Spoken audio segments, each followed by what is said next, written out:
Sunday, January 8, 2023. Welcome to the 46th episode of The Weekend Show, where we take a deep dive into the news of the week. Please also subscribe to my 5-Minute News daily podcast on iTunes or wherever you get yours. Joining us today is the co-founder and executive director of Partners for Justice, Emily Galvin-Almanza. Emily, welcome to The Weekend Show. Great to see you. Thank you so much for having me. I'm really glad to be here. It's been an effort to get you on because you're very busy and you're very popular, and I'm thrilled that we've managed to make this connection here. And just tell us a little bit about Partners for Justice before we start talking about the news. Absolutely. So, as you know, the scale of the American mass incarceration crisis is substantial. At this point, about half of American families have had a loved one locked up in the criminal legal system. And the people who are often most able to create routes out of that punishment bureaucracy are some of the people most overlooked in the reform conversation. Those are public defenders, because public defenders are automatically assigned to 80% of people in the criminal legal system. They're upstream. They have this unique type of legal protection where they enjoy total confidentiality and an ethical duty to zealously protect and defend each person they're assigned to represent. So what PFJ does is recognize how influential and important public defenders are to restoration and to liberty, but also to all of the other things that the criminal legal system touches: housing, employment, education, healthcare access, benefits access, child custody. And so we try to equip public defenders to protect their clients on all of those fronts instead of just in the criminal legal case.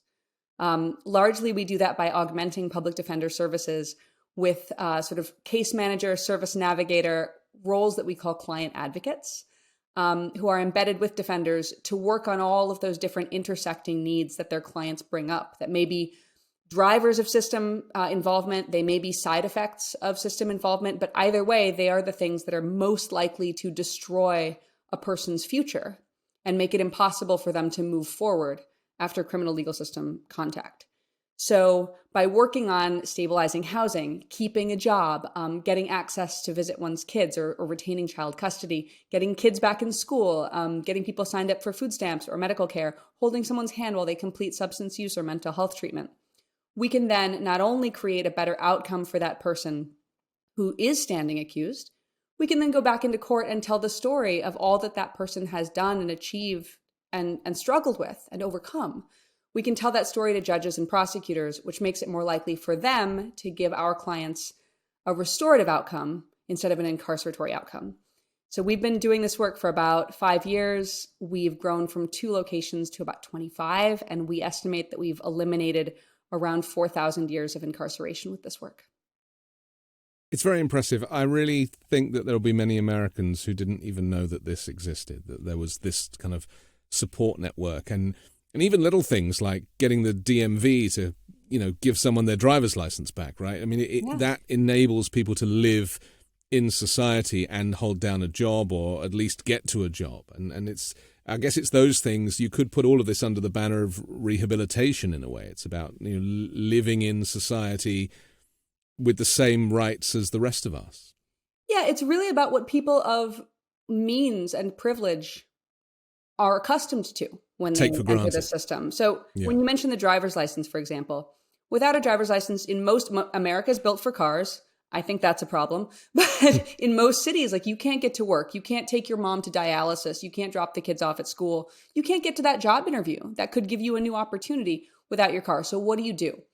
Most people will drive illegally because they have a need and they are trying to be a good citizen, a good community member, and they're trying to participate in society. So what that does is create not just a lack of opportunity for people, but also it creates recidivism, right? It creates rearrest. You get picked up for driving on a suspended license, and then you get charged. And if you pick up multiple driving on a suspended license charges, they become more serious. You get buried in the fines and fees associated with that charge. You might even get jail time for that charge. So you take a person who is, by all, other lenses, like doing the right thing, trying to go to jobs or medical appointments or school, and you are perpetually punishing them because you've relegated them to a status where they're not allowed to achieve in the same way as an ordinary person. For a person of means and privilege, they may be able to just pay to get their license back, have their assistant do the paperwork, set it up. So often what we're trying to do is replicate the kind of wraparound care that wealthy people can pay for on behalf of the 80% of people in the legal system who are too poor to afford a lawyer. So really just like leveraging the tools of privilege on behalf of those to whom the tools are frequently denied. Just quickly, was there an event or story in the news or something in your life that pushed you to create this in the first place, to co-found this organization? Because it sounds to me like you felt the injustice and you needed to do something about it. Yeah. I will tell you, it's kind of personal. When I was a young person, I had my whole personal and family life kind of go super, super sideways. And I had some very bad years with a lot of law breaking and substance use. And it culminated in me getting arrested. And I got really lucky in multiple ways. First of all, I'm entering the criminal legal system with like all of these privileges: privilege of whiteness, of education, of having a very involved family.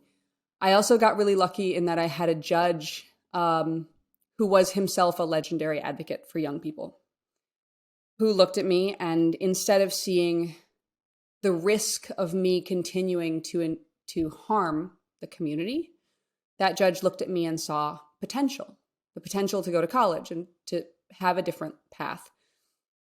And he took a chance on me and he had my case dismissed and let me, I'd been accepted to college at that time. I got to keep my college acceptance. I got to go to college. I got to go on to law school and ultimately become a public defender because that judge looked at me and saw potential.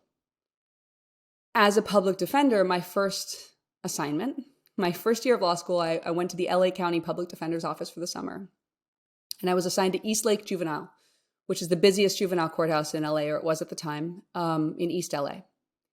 And so I was walking into rooms with these kids who were almost exclusively Black and brown kids, all from very low-income families, who had done things that I had done just a few years before. I wasn't that, by the time you go to law school, you're not that much older than your juvenile clients. And where I had been given a chance and where a judge had seen potential, they were being treated as threats and predators and being given punishments and having their whole future destroyed and taken from them in sort of this systematized theft of opportunity, which was enraging. It's, I think, being a public, at least for me, it is far more enraging to do this work having personally experienced the system at its most benevolent, and then watching it be destructive, malevolent, counterproductive, and really actively harmful to communities of color and people who are historically excluded. So I have been really, really angry for about a decade now. And my mission became to not just defend people inside the courtroom, but to say, part of my restoration was my continuing education. I got to go to college, right? Well, in Eastlake, I had a kid who was 2 weeks from his high school graduation, who wasn't going to get to graduate because no one had thought to bring him his homework while he was locked up. And it's things like that, right? It's things that seem small, but that are creating a divergence in a person's life path, where if we can take care of the small thing, we can look at this person and say, I know this person is an important member of our community. This person has potential. This person is valuable. I'm going to fight for that person's needs, even if they are small, to ensure that that potential is realized, or at least realizable.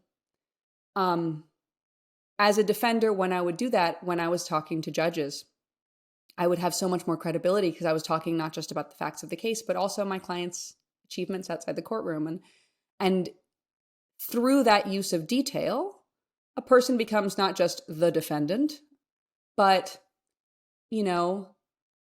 Johnny, who is excelling inexplicably in his 10th grade English class and who actually really, really, really loves Beowulf. And he's failing math, but we can get him a tutor and work on that. And this is a kid who coaches his little brother's little league team and is really, really involved and great at showing up for people, and who goes to the old folks home and sits with his grandma every Sunday. And once you've heard those details about Johnny, you can no longer see Johnny as the defendant. You no longer see him as the worst thing he may or may not have done. You see him as a person with potential. So I actually ended up practicing at the Bronx Defenders, which is a holistic public defender agency that recognizes the power of this type of defense. And when I was there, I got really frustrated with the fact that that way of practicing is not the norm everywhere. Defenders are not resourced to represent poor people the same way rich people get represented. Well, often people think that if they're assigned a public defender, then it's going to be a bad brief, effectively, or the a bottom feeder. Yeah, a public pretender. A public right? pretender. A public pretender. and one of my best friends is a public defender here in Los Angeles, and he's one of the most brilliant people I ever met. Yeah. And so I'm just very pleased you were able to tell that story to us. And I'll thank you at the end for your work, but at this point, I also want to thank you. Let's just have a quick look at what happened this week in the news, because it's been a big old week. Firstly, it's the anniversary of the 6th of January on Friday, which is, of course, 2 years since the insurrection. The former disgraced President Donald Trump still hasn't been prosecuted or indicted. That could come at any time. But in the meantime, there's currently no government, effectively. The Republicans won the House, as we know, and as we are talking now, Kevin McCarthy has just lost the 12th vote on the 4th day of voting in the House of Representatives to get the Speaker position. He's already taken Nancy Pelosi's office, as far as I'm aware, but he hasn't yet been given the job. So obviously we'll talk about that and how that affects us. I want to look at the story of Amber McLaughlin, who became the first openly transgender person to be executed in the United States. She died on Tuesday by lethal injection in Missouri, and there's a lot of controversy about that execution. And then finally, the Idaho murder case. Some revelations have come out this week as well, as the court records have been unsealed. And so maybe if we get time, we'll look at that as well. I just want to talk first, before we talk about the fact that this country, as we speak, has no functioning government and no one can get kind of sworn in. Even George Santos can't get sworn in until there's a speaker, although maybe he was the speaker at some point. I think it was on his resume. Anyway, probably.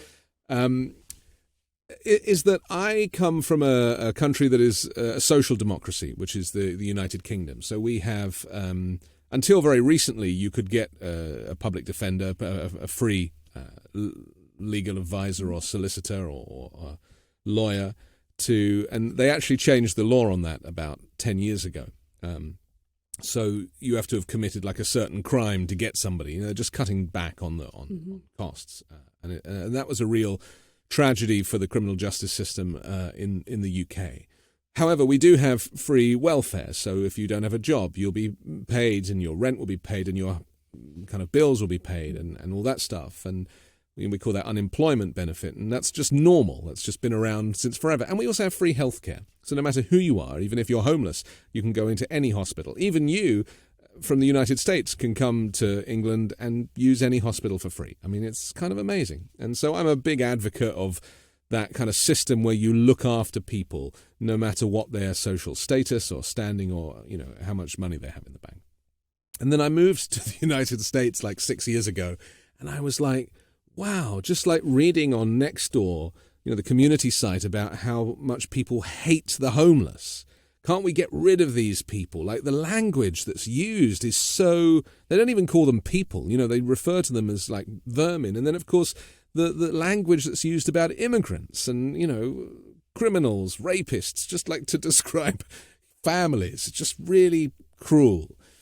And that cruelty is something I've always been very interested in. Now, obviously, it's not everybody, and I don't want to kind of, say the US is a cruel country. I don't believe it is, but half of it could be, right? And this is what I'm interested in. When did the US become so cruel? Has it always been this way? And is there you're fighting against a system that is fundamentally uncivilized? There's some deep Irish ancestry in me that wants to bring up Cromwell, but I'm not going to do it. Go for it. Big fan. I do think the U.S. has always been this cruel. You have to remember this is a nation founded as a slaver nation. This is a nation whose prosperity was built by people kidnapped from their homes and enslaved. So to say that the U.S. has taken a sudden turn is hard, because throughout our history is brief, or at least the history of our colonizer nation is brief. It's only a couple hundred years. Yours is much, much, much longer. But it's been one of tumult and division and dehumanization and violence and cruelty and bloodthirst and manifest destiny and conquest. It's a nation made up entirely of immigrants who hates immigrants, except for, Native peoples, First Nations living here, who are themselves still to this day oppressed in ways that I think most white people aren't aware of.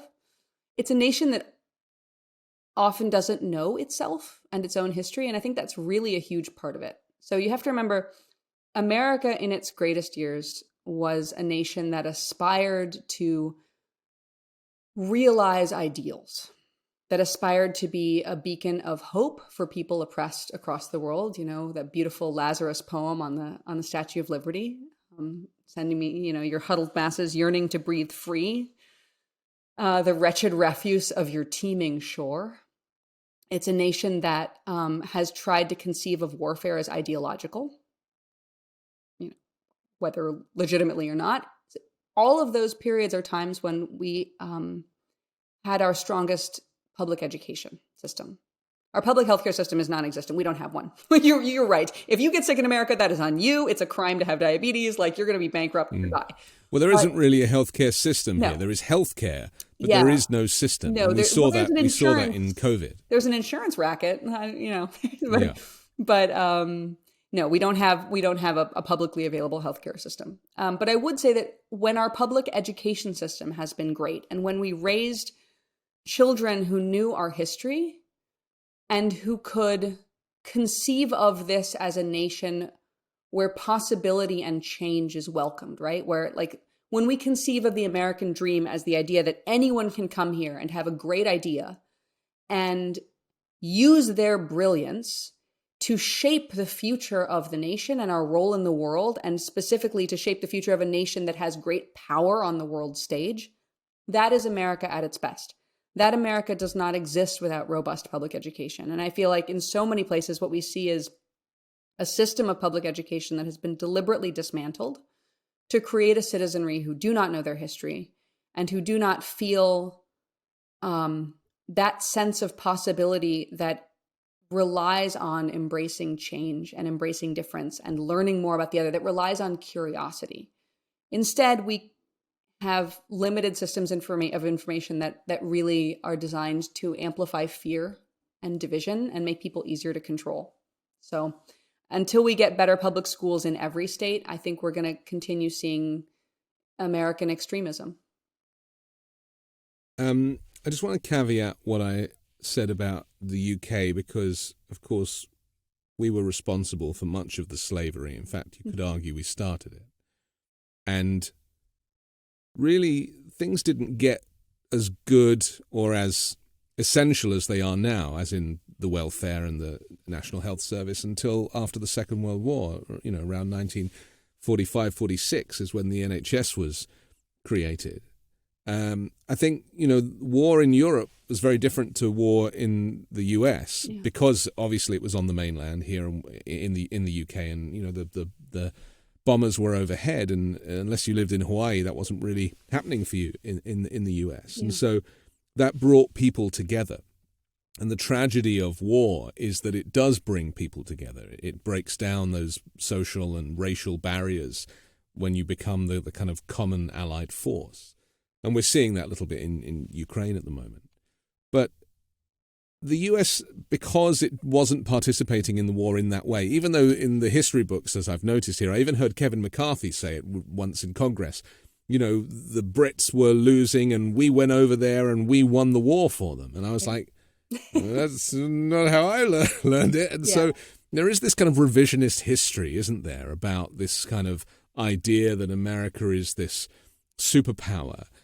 Do you think there was a point at which things changed? Was it, maybe after the civil rights movement of the 1960s or late 50s and 60s, where there was like a perfect moment where, the space race was happening, everybody felt good, there was money around, or because that's how I identify it in the UK, like 1946, maybe that's when people started to kind of start thinking differently. Is there a point in recent US history where you think this was like an ideal time? Because a lot of Republicans want to get back to that, make America white again. I guess that was the period in which they put on a pedestal. Yeah, it's easy to idealize the 1950s if you're a white man, head of household. Right. You can just sort of ignore, a bunch of women who've been relegated exclusively to the home and like an alternating like Dexedrine and Valium situation and like all of Jim Crow. You can just set that aside. I think every moment in history is fraught. I think that our moments of greatest triumph tend to be paired again with great invention and innovation. I think part of what made the space race so exciting was not the idea of American exceptionalism, but exceptional achievements by Americans and by immigrants, actually, in many ways during the war and thereafter, that showed us quite concretely what, an explosive force of creative intellect could do. I think that's really important. You have to remember that, not long after World War II, we were drawn into Vietnam. On a historical time frame, it was a blink of an eye between World War II and Vietnam. Talk about a non-unifying war, a war that created unbelievable lasting trauma and division to our population. I mean, I still, as a public defender, I can't tell you how many Vietnam vet clients I've had. It was a war whose atrocities created psychic scars in our nation that manifest to this day as ongoing mental health crises and crises of lack of housing and, cycles of arrest and rearrest. You also have to understand that our policing has always been massively more violent than European or UK policing. Your bobbies still don't have guns, right? This look like they got like nightsticks, right? They have a baton that extends to about 16 inches. Yeah, our police have tanks. Yeah. Actually, I remember I've seen those. Yeah, I was mentoring. They have military equipment, basically. There's actually a program through which the military can give its unused equipment to local police forces. I remember I was mentoring a kid when I was in law school. I was mentoring a high school kid in East Palo Alto, and he told me that his local cops had a tank, and I was like, maybe they have like a big armored. It's not a tank. Couldn't be. No, they have a tank. They would drive a tank through his neighborhood. So I think the relationship that one has to one's government and what is the government? Is it a system that provides you with benefits like a social safety net and healthcare and unemployment? Or does it largely manifest in your community as armed agents who have killed almost 2,000 people this year alone, but whose history of violence towards primarily marginalized people is like as old as our country? I think that creates a really different national response to what government is and how we relate to it. But things are changing. I mean, even the fact that as we speak, there is no functioning government in the United States, I mean, is proof that there is a shift. Now, it's unfortunate that it's kind of, extremists that are causing these problems. But, there is very little moderation in right-wing Republican politics as it stands. There is this very extreme view that all immigrants are bad. And I guess it was Trump that created that mantra. I'm sure it existed before, but there was very much Trump that pushed home that mantra that if you were arriving via the southern border, then you were a baddie. Yeah. And that is, it's very problematic for a country that was, built by slaves and immigrants for a start. And whose entire purpose is not whose entire purpose, but who a fundamental part of the identity of America and its role in the world is as a place of refuge and a place of opportunity. Literally, like that, the American dream is deeply integrated with refuge and opportunity. What's weird is, you're right that on the national stage, things have absolutely changed. And I think that with substantial portions of our population, their ideology has shifted to a far more extremist and dehumanizing view. I mean, I still have conservative friends who I talk to who do not reflect the views of their party, but who still vote for people whose ideology is an ideology of hate. I use friend in a longing way because I have real serious issues with what it takes to support someone whose position on taxation you like, but who thinks that my family is illegitimate because we are mixed race and But isn't that the problem, though, that it's very black and white here? It's very compartmentalized. And the world is nuanced and society is nuanced. And there doesn't seem to be, maybe this goes back to education, or even the lack of travel. Only half of Americans have a passport that they've ever used, right? Because you only have to move around the world, you can do it on YouTube these days. You don't have to go very far from your living room to kind of see how other countries operate. But it's this desire to be inquisitive. And it's the lack of interest, maybe, because so many Americans are told that they are born into the greatest country in the world. And it just isn't. I mean, maybe it was briefly, and it definitely can be again.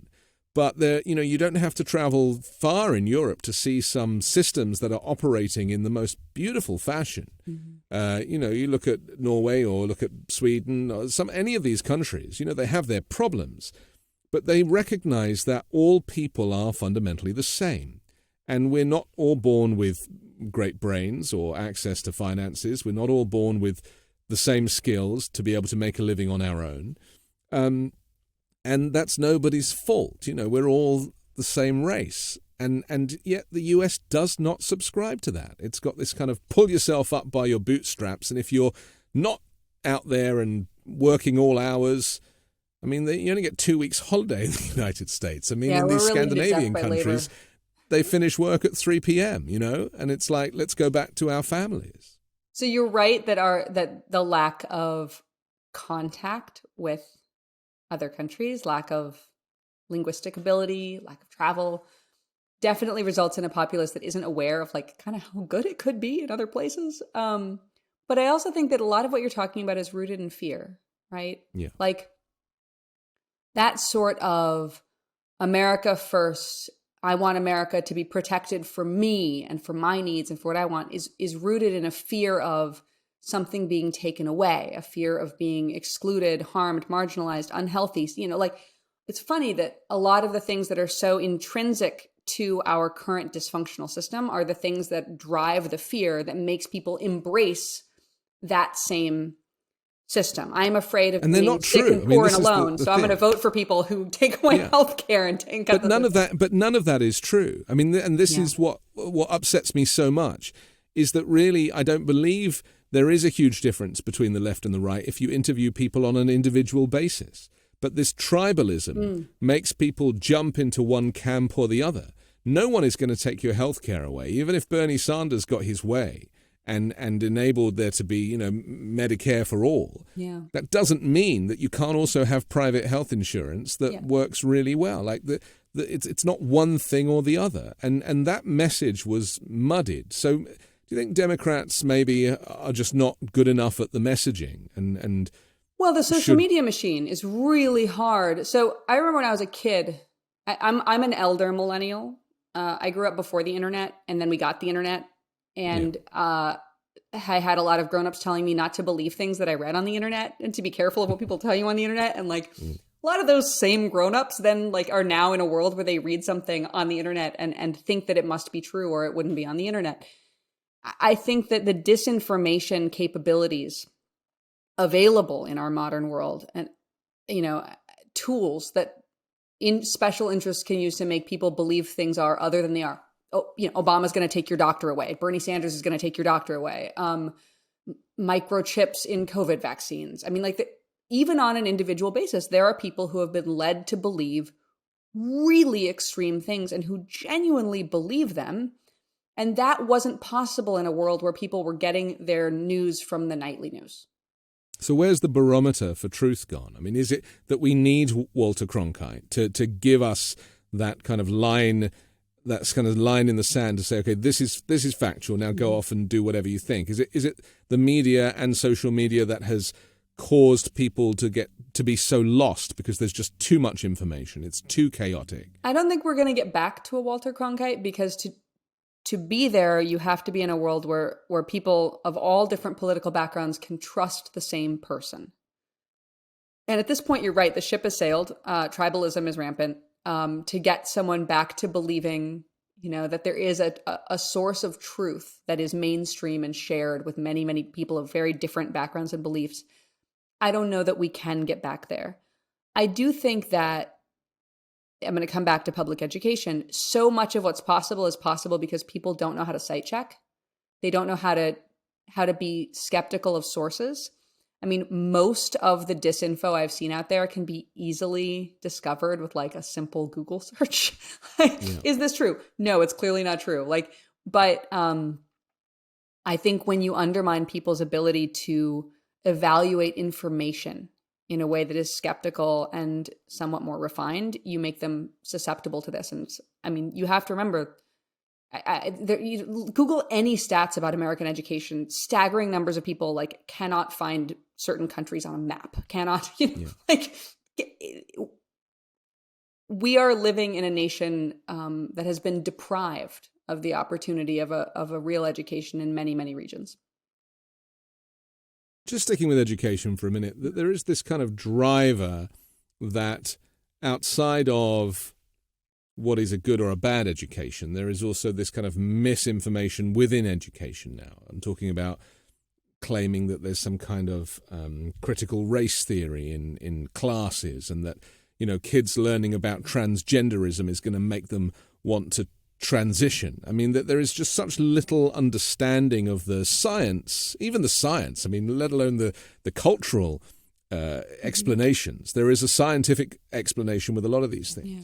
And plenty of people have written about, how, about racism and how education is like the only way out of this. And yet, so clearly from the Republicans' perspective, they must know that there isn't CRT in regular schools, that it's a module in certain universities, but they recognize that they can score points, they can further divide people, they can frighten people, and so that's why they're using it.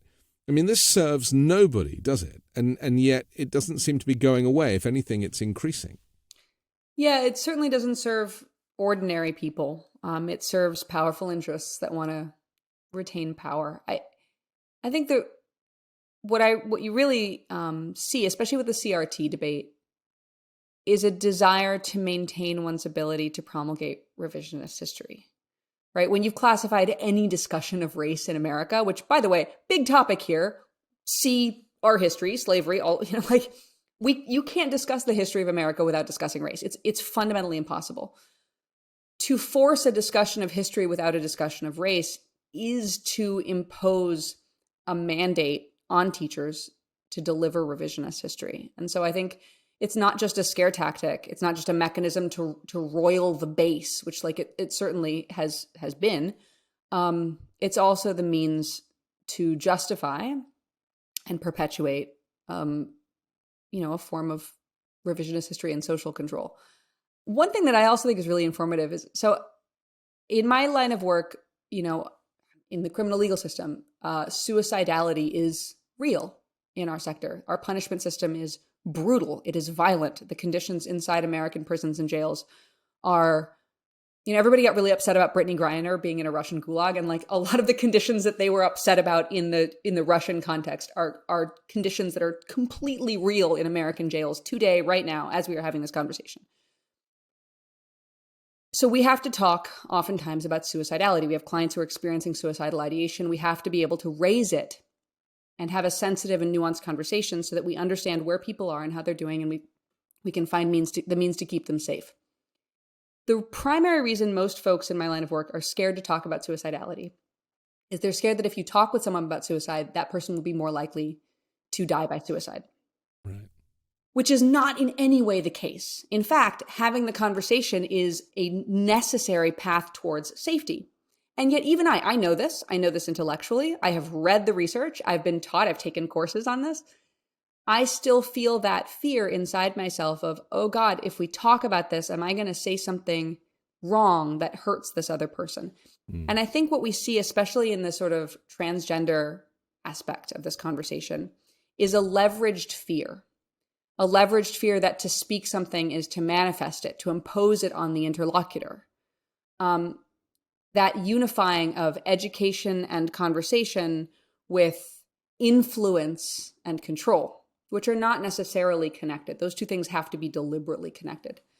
So again, if more Americans were better educated in the first place, we would understand that learning about something and exploring it with your mind makes you less likely to be controlled by other people within that realm of subject matter.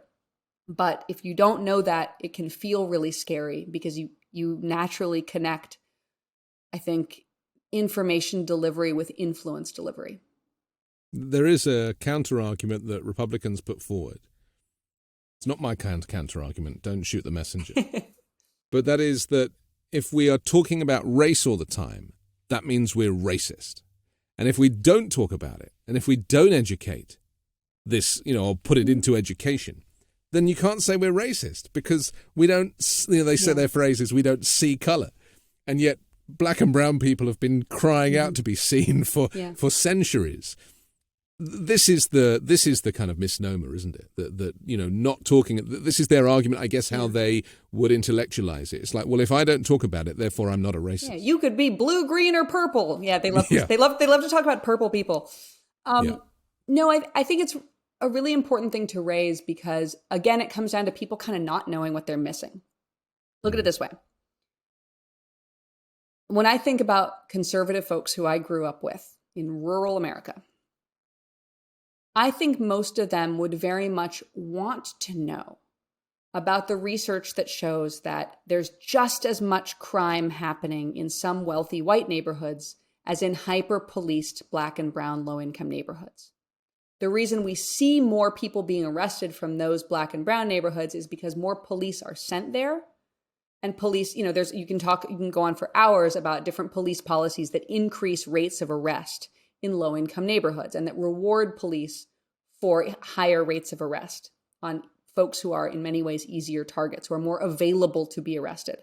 That results, in an overrepresentation of low-income, primarily black men in our legal system, a system in which over 80%, I don't want to quote you I want to get it right, but it's over 80% of the people working as legal professionals in that system are white. So you've got an influx of system users who are primarily black men, judges, prosecutors, and defense lawyers who are primarily white, and all of the research on implicit bias and how humans relate differently to humans who don't look like them. Then you have, sort of the interlocking media narratives, the super predator ideology of the sort of Clinton era, and scare tactics, propaganda, tough on crime policy messaging that people are steeped in. I think if I spoke to, and I have spoken with friends of mine back home who have never thought about this stuff in their life because they grew up in a primarily white community. This is not relevant to their immediate lived experience. And nobody ever told them this stuff. And you know what? They do, at the end of a conversation like this, want to know more about how systems disproportionately hurt black and brown people. I think where you get that defensiveness is, if I go into this conversation about race, you're going to call me racist because I'm white and I don't want to talk about it. Yeah. So I feel like if we could, it's not really about anybody doing a better job, but breaking down the mechanisms of prevention that prevent that conversation from happening more easily is really crucial to making people more able to engage the conversation without fear and defensiveness and anger.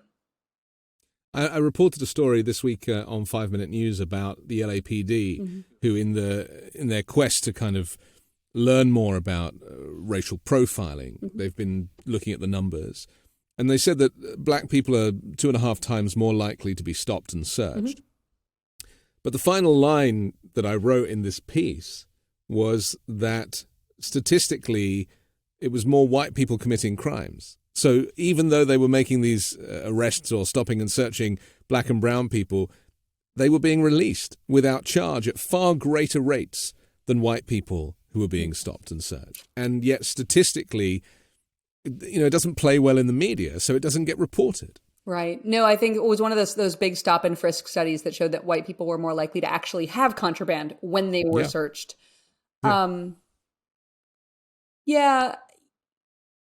I feel like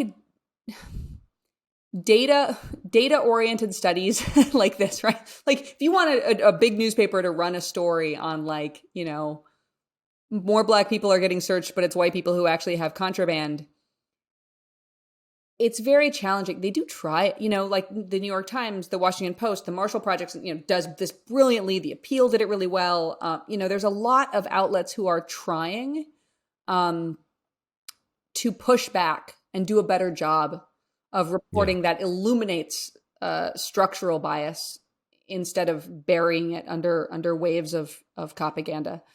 I think what's hard is that, again, people select which media they engage with. What's weird is actually the January 6th, the arrests of people who invaded the Capitol on January 6th, and they're being held on bail or not held on bail, like that actually did more to bring ordinary conservatives who had never thought about bail as an issue into the conversation about our criminal legal system, because suddenly it was really visible to them how unfair it is that a person might be accused of a crime, still legally innocent, and taken out of their job, their life, separated from their family, and held in a very violent space based on an accusation alone, when we really don't have much reason to believe this person won't come back to court voluntarily. So it's opened up kind of exciting conversations about these issues. The January 6th argument from the right is that the BLM protests of the previous summer were just as bad, and they, if not worse, right? That's their argument. They show photographs of shops being burned, and this is what,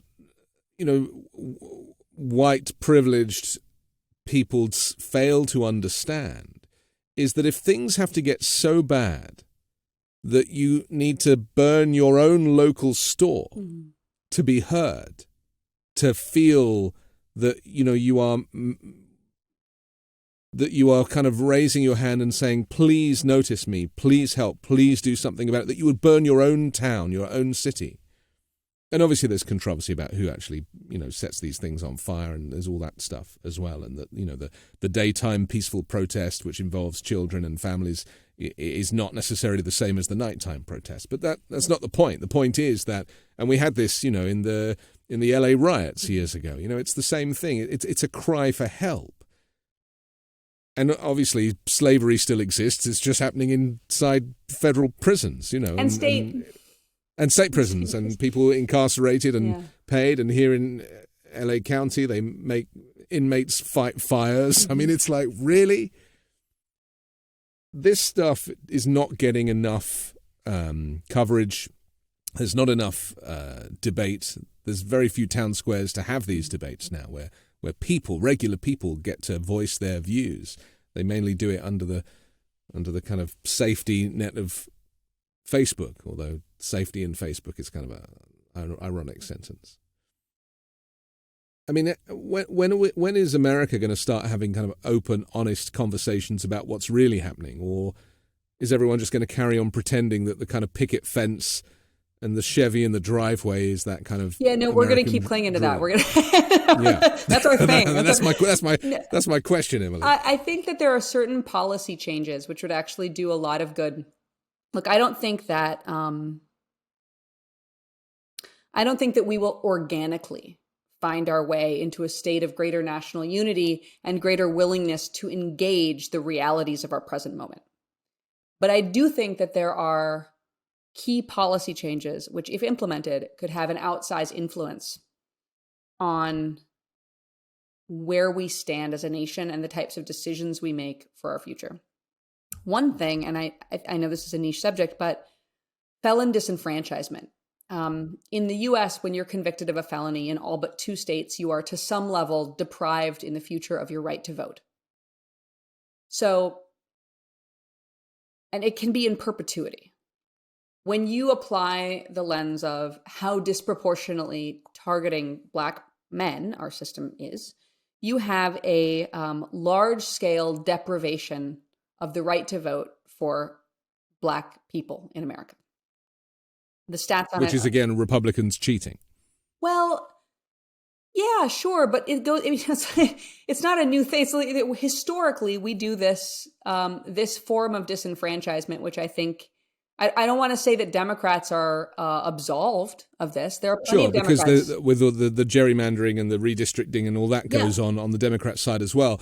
But ultimately, this is just about getting more or fewer Democrat votes, which is the only way Republicans can win. Yeah. And even if they have to do that through preventing incarcerated people from voting, then that's what they're going to do. There are plenty of Democrats who also wouldn't support. I mean, Bernie Sanders is the only person I've heard come out in favor of full enfranchisement. And what's silly about this, and this goes again to people in power reacting to things based on emotion rather than based on facts.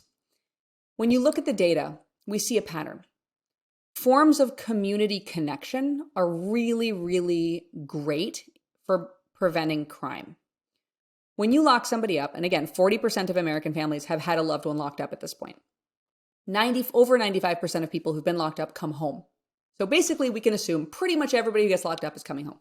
When people come home, if they are integrated into their society, if they have the means to secure housing, employment, access to mental health or substance use care if they need it, those are the 3 most important factors for safety, for whether that person lives, their life without getting arrested again in the future.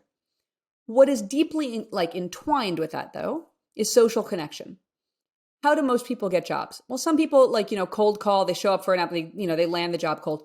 Many, many, many people use social networks and social integration in order to achieve housing and employment and education. You call your brother, he knows a guy who's hiring right now, or you stay with your cousin who can let you stay on the couch for this many days till you find an apartment, or your aunt can loan you the money for the down payment on your rental, etc. When you cut people off from those forms of social integration, you make it much harder for them to survive without engaging in crime. So when you put them in a prison that's very far away from their home community, and when you make visiting really difficult, and when you make phone calls cost an exorbitant amount, thanks FCC for now cracking down on that, you're cutting off people from the means to do well. Cutting people off from voting, weirdly, is in this category. There's a few studies talking about the right to vote and that feeling of integration into the community, of being a member, of civic participation, of having a voice, as being itself ameliorative and lowering recidivism. So what's interesting to me is, if we wanted a nation that was healthy and safe and full of economic mobility and the American dream, politicians, including Democrats, would probably be doing things urgently to help ensure that folks have access to housing, income, care if they need it, mental health, substance use especially, and also forms of civic integration and participation, like voting. So when I hear a Democrat say well, I don't know, certain felonies, you should just never have a political voice again, what I'm hearing is, I don't really know much about what creates public safety, but I'm going to say this thing that sounds like it fits with history, which is not good either. I agree. I mean, I don't get to vote, and I would love to be able to vote. I get to talk about it, but I don't get to do it. But I recognize that your fundamental, basic democratic right is the vote. Mm-hmm. No matter your race or gender, it's essential. And yeah, I mean, it would be surprising to see how helpful it would be to rehabilitation. There's several pieces, really well-written pieces of research and thought leadership on this. I can tell you just, anecdotally, I have a friend who was living in a state where he could not vote because of his record. And he recently moved to a state where he could. And the giddy excitement. The only other person I've seen that excited to go to a voting booth is my 5-year-old who loves going to voting booths. But, it's meaningful to people. It also creates a different definition for politicians of who is the base, right? When you exclude people who you've already marginalized from having a voice, you exclude them from your base, And then you amplify it with, as you mentioned, prison gerrymandering, where we count the population of a jurisdiction, including its non-voting prisoners. You're liberating politicians from having to make decisions that reflect the interests of entire categories of people. So it's really, doubling, tripling the marginalization that's already in place. Let's bring some of these subjects together and look at the Amber McLaughlin story, who became the first openly transgender person to be executed in the US. On Tuesday, she died by lethal injection. The controversy is criminal justice reform advocates decrying the circumstances of her sentencing. She committed a crime in 2006. It was first-degree murder, the killing of her ex-girlfriend. And the jury failed to reach an agreement on a punishment, rejecting 3 out of the 4 aggravating circumstances presented by prosecutors that would legally justify a death sentence. And despite the hung jury, it was a trial judge that sentenced McLaughlin to death. And this really is where the controversy lies, is that a solitary person, a guy, a man, got to choose whether this person lived or died. Just tell us how, with your job and your expertise, why this is so important. So first of all, it's highly unusual in our legal system for one person to be the decider of life or death for another person. Although in the appellate context on appeals, that does happen. But normally, let's back up. The death penalty is a wildly problematic response to wrongdoing because our system so often gets it wrong. I think close to 200 people have been liberated from death row at this point because of findings of actual innocence. So there are substantial numbers of factually innocent people awaiting execution in this country. Clearly, the safeguard... We should also just caveat that there are so many countries that don't kill people anymore. Yes, there's a lot of countries where the government just doesn't kill people. Where I'm from, we don't put people to death. It's not necessary to kill people. No. And there's a whole other conversation to be had, actually, about... And this is another instance of emotion driving American policy instead of facts. Yeah. What actually is deterrent in terms of crime is a high certainty of a limited punishment. Right. Very, very extreme punishments like the death penalty or life in prison, which is another form of, death by incarceration, or very, very long sentences, don't actually have any deterrent effect. So we're not gaining anything in terms of public safety by utilizing these extreme sentences.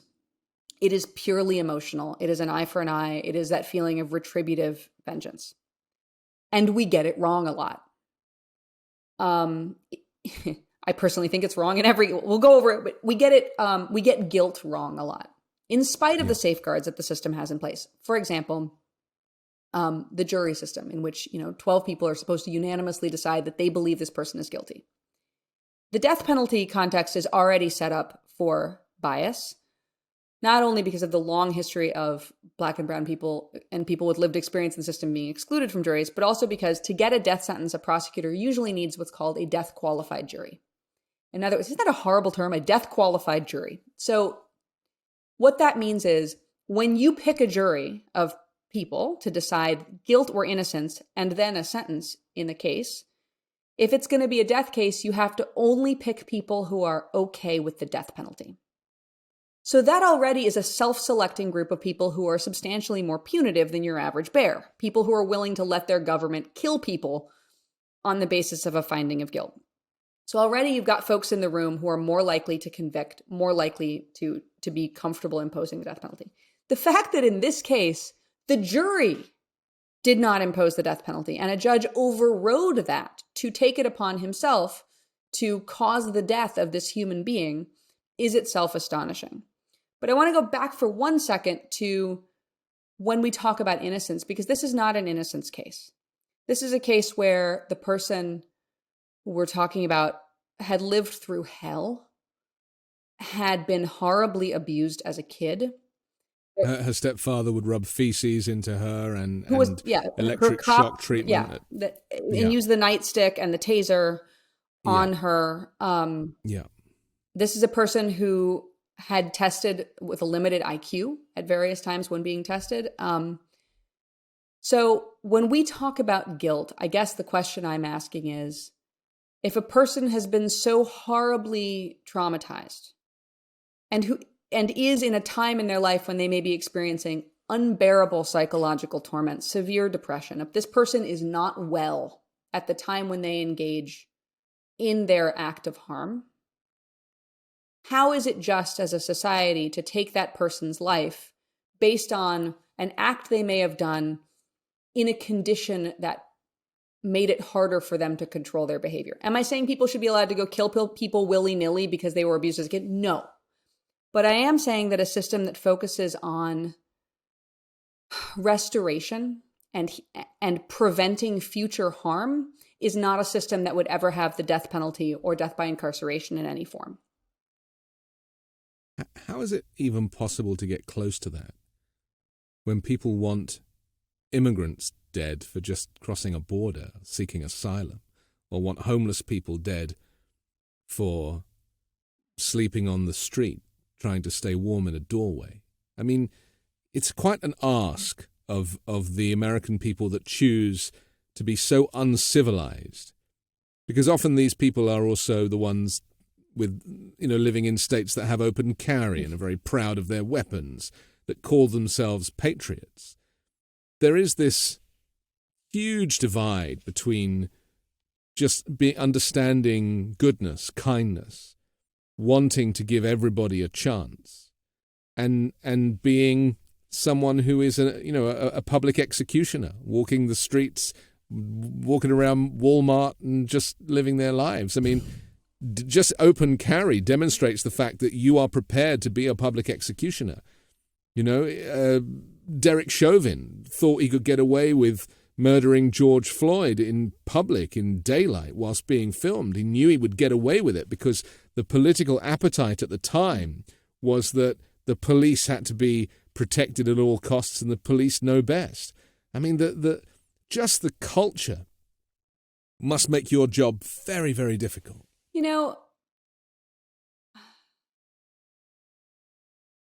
There's an expression, you might call somebody all hat and no cattle. When they make We say all fur coat and no knickers. Yeah. I think I understand Oh, that's way more fun. Yeah. You can use that. I don't think most Americans are ready to be public executioners. I do. The Kyle Rittenhouse case is terrifying. Derek Chauvin, terrifying. But just as I believe in the great potential of people who stand accused of crimes, I extend that belief and that grace to people open carrying in Walmart, to everyone.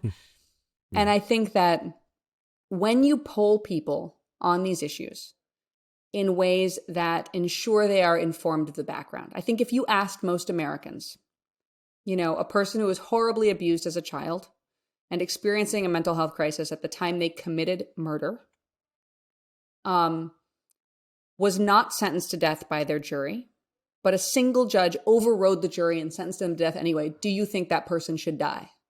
I think most Americans of all political backgrounds would say no. I think if you... So detail is the solution. We're always light on detail. Yeah. And actually, when you throw kind of more situational awareness into the mix, that kind of human instinct for kindness, which I believe we're all born with, comes to the surface. It's really hard to hurt people when you know their story.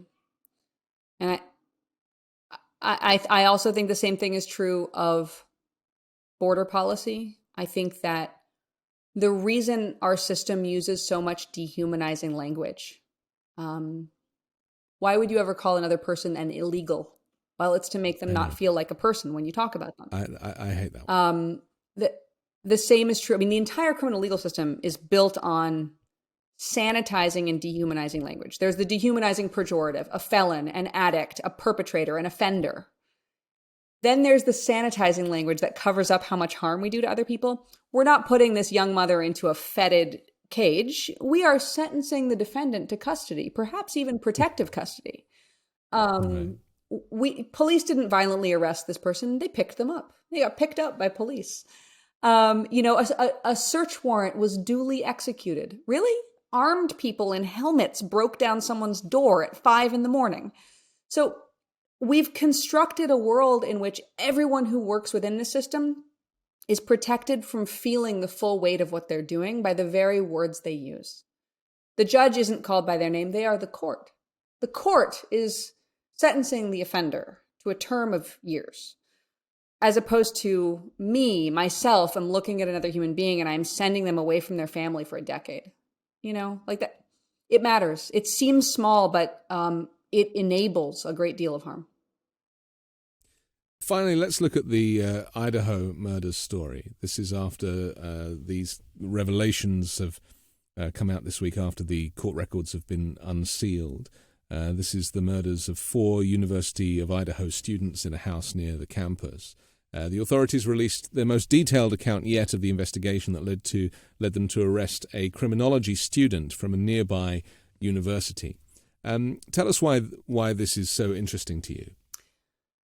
So it's interesting to me because I love watching the media follow a play-by-play of the normal processes, the normal working of our system, in a way that blows truth totally out of the water. Like I remember just yesterday I saw a report, accused, Idaho killer says he's not mentally ill. Well, actually, he was not contesting extradition. He was allowing himself to be brought back to the state where he's accused. And in the course of engaging in that, what we call a colloquy on the record, the required dialogue with the judge, you have to ask if you're you have to say whether you're currently experiencing any mental health condition that would make you unable to make this choice. And he said no. So it's like this totally normal thing that the media just grabs is like, he says it. So there's a lot of hysteria here. But to me, that's sort of a synecdoche of a larger issue, which is that when we think about crime in America, we think about that guy. We think about the scary, when I say that guy, I mean the person described. I don't necessarily mean the person accused. He hasn't been found guilty. I don't know what the full extent of this investigation is going to reveal. But when Americans think about crime, they think about home invasion. They think about a person wearing a black mask coming into your house at night with a knife. They think about the scariest things. And what's really damaging about that is that these very scary things are extraordinarily rare. 80% of cases in the criminal legal system are misdemeanors. So things that aren't even considered serious enough to warrant prison time. They're jail offenses. They can have an outside, negative impact on a person's life, sure. But 80% of what's in the criminal legal system is misdemeanors.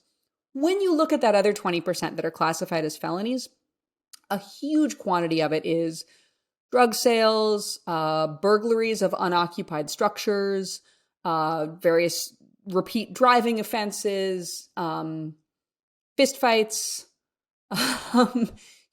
carrying weapons that didn't get used. So there's like this whole body of serious crime that is not what keeps people up at night. I can tell you, as a public defender, I've represented about 2,000 people. I have never met someone who was that boogeyman. I've met people who made some bad choices. I've met people who did something, scary, almost always when drunk, high, or experiencing a mental health crisis. But when the media focuses on the boogeyman like this, we get downstream from that, knee-jerk, tough on crime, lock them up, throw away the key, execute them policies that are everybody's emotional response to the very scary crime, when in fact, the actual crimes that happen in America are not crimes any normal American would react that way to. It's skewing our whole picture of reality, and I think that's really dangerous. And the media obviously plays a big part because a little bit like healthcare, the media is for profit. And, it knows that if I was reading about, the picture that gets chosen. They choose a certain picture of the suspect looking like they are, just that they've picked the worst photo they can. So they look like a baddie. And obviously that is very unhelpful in terms of securing a kind of just prosecution or otherwise. Yeah. So there is this intrinsic bias in media where they're just trying to build audience. And I don't think people really understand that. That's part of living in this kind of, false environment, this parallel universe that is controlled by the media. If it bleeds, it leads.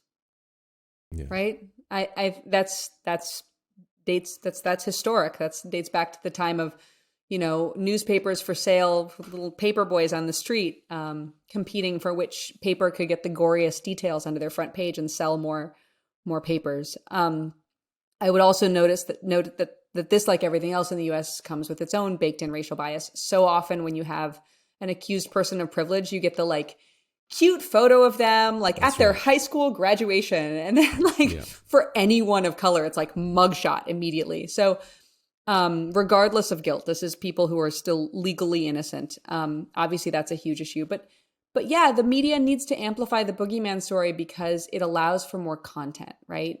Every stage, if you Google this story, you're going to see stories that came out 2 hours ago, 4 hours ago, 6 hours ago.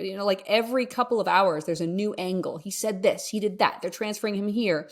This is, somebody saw a car at this time and place. It's a content generation machine. And when done in a way that doesn't educate the public about how rare this is, it's as if all of your health reporting focused on a disease that impacts 3 people globally every year, as if it's a new pandemic. That would be really irresponsible health journalism. It doesn't happen in the health context. Why do we see it in the crime context? I just want to finish with a little optimism because, I am an optimistic person and people write to me and they say, can you offer some more solutions on this show? Because, you highlight obviously the issues, but how do we find solutions? I mean, I would say Kevin McCarthy, as we're talking now, has just lost his 13th vote.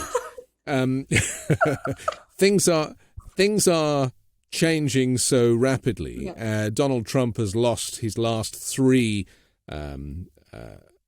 votes as to try and win back his premiership. A whole bunch of candidates, extremist candidates that he supported, lost in the midterms. Around the world, I would say with Jair Bolsonaro losing in Brazil, that has had a knock-on effect in other countries as well, that there are fewer populists being voted for. And so there is starting to be a bit of a shift to what I believe is normality. Americans like to call it progressive, but it isn't progressive to want people to be given the opportunity to live in a civilized society with everybody else. Where do you see, just finally, where do you see the kind of the shining lights, the light at the end of the tunnel for the American criminal justice system and for the country as a whole? I've been really encouraged in recent years because when I started doing my work, which is trying to expand public defense so as to make up for a lot of the inherent harm of, bias of, deficits of our system, I was not prepared. I was in a world where most legislators think of prosecutors as Batman and defenders as the Joker. And so I was going around trying to say, the Joker has real value. And that's a challenge. That's challenging messaging. But in fact, we're in a time when there has been a really wonderful investment in research in our sector, in what creates safety. If you actually go on the Partners for Justice website, in our stories section at the bottom, we have a bunch of documents tagged as research, which assemble all of the studies about how housing influences safety, how economic mobility influences safety, et cetera, et cetera. So when I'm in conversations with lawmakers, I've been actually getting traction, having lawmakers realize that when they invest in public defense, they are investing in a resource that can be massively beneficial to their community, not just on the criminal justice front, but in the healthcare and safety and economic mobility front as well. And getting people interested in that idea is promising because it's getting lawmakers interested in care over cages. We're a cages country. We've always been a cages country. The burgeoning interest in more restorative responses to harm is important in criminal justice, yes, but it's also going to be important in climate, in economic policy, in healthcare policy. It's all a form of saying, yes, we should invest in people's well-being as opposed to reacting ex post facto to crises and harm. So that to me is a trend that I'm seeing on the local level and on a state level that gives me a great deal of hope. I also think that there is a fatigue in our current state of division. I don't necessarily know what the path out of it is, But I do feel as though people are exhausted with the news cycle of crisis, division, extremism, hate. And I hope that with that exhaustion comes a willingness to become more curious about other ideas in the rest of the world. So those are my two pieces of hope, I suppose. Thank you. And you, as an individual, are proof that it works, right? That with your background and your story and the good work that you do now, the work that you do now is testament to your story. And if you hadn't have struggled early on, you might not have had the fight in you to be the person you are today. And I guess Partners for Justice and the people that you have served are the better for it. And so maybe we should never regret our past if it forges our future. There's a lot of things I wouldn't understand today, and a lot of forms of what I hope is credibility that I can carry because of some of the worst moments of my life. And I'm a tiny example of that. I know so many people who are out there doing brilliant things. Kenyatta Leal with The Next Chapter, Jason Wang with Free World, Josh Ho and his podcast. Like, there are so many people who have lived experience that they are channeling into changing the world. I actually just read a story today of a guy who has a record. He's been out of prison, I think, 15 years. And he's been doing really well. And he went to law school and he landed a clerkship with the Supreme Court of, I believe it's Michigan. And one judge was so offended by his record that judge managed to force the judge this guy was clerking for to, I don't know, the guy resigned. He didn't get to do his clerkship because of something that happened over a decade ago. I want his insight when he looks at cases. It's not about checking a box of like, oh, we need diversity. We need a person with lived experience in this job. No. It's about recognizing that sometimes people who've been through hell learn a lot in going through hell. And we want those insights and that knowledge in the decision-making space. So yeah, I'm a tiny example, but generally I think that it's wrong to value lived experience as, diversity box checking. It's right to recognize that it can be a superpower. Okay. Thank you for your expertise and for your empathy and for the work you do, Emily Galvin-Almanza. I'm Anthony Davis. Please subscribe to The Weekend Show on YouTube or as an audio podcast, and also the 5 Minute News Daily podcast, which drops every morning so you can listen while you make your coffee. Join me next week with a brand new special guest and 3 more factual news stories to discuss on the 5 Minute News Weekend Show with Midas Touch.